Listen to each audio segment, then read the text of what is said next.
നിങ്ങളുടെ സ്നേഹത്തോടു കൂടിയുള്ള ഒരു നോട്ടത്തിന് വേണ്ടി, സ്നേഹം നിറഞ്ഞ ഒരു പുഞ്ചിരിക്ക് വേണ്ടി, വാത്സല്യം നിറഞ്ഞ ഒരു ചേർത്ത് പിടിക്കലിന് വേണ്ടി, ആ സ്വരമൊന്ന് കേൾക്കാൻ വേണ്ടി, അല്ലെങ്കിൽ ഒന്ന് സംസാരിക്കാൻ വേണ്ടി മാത്രം കാത്തിരിക്കുന്നവരുണ്ടാവാം. പലപ്പോഴും അത് മനസ്സിലാക്കാൻ ആരും ശ്രമിക്കുന്നില്ല.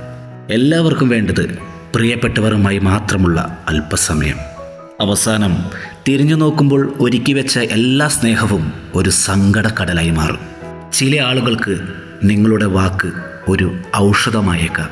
മറ്റു ചിലർക്കാവട്ടെ മൂർച്ചയുള്ള വാളുകൊണ്ടേറ്റ മുറിവ് പോലെ എന്നും മനസ്സിലത് ഉണങ്ങാതെ ഒരു വ്രണമായി കിടക്കും. നമ്മുടെ നാവിൽ നിന്ന് വീഴുന്ന ഒരു വാക്കുപോലും മറ്റുള്ളവരുടെ തകർച്ചയ്ക്കാവരുത്, മറിച്ച് അവരുടെ ഉയർച്ചയ്ക്കാവണം. നിങ്ങളുടെ വാക്കുകൊണ്ടോ സ്നേഹം കൊണ്ടോ സാന്നിധ്യം കൊണ്ടോ ഒരാൾ സന്തോഷിക്കുന്നുണ്ടെങ്കിൽ അതുതന്നെയാണ് നിങ്ങളുടെ ഏറ്റവും വലിയ ജന്മസുകൃതം.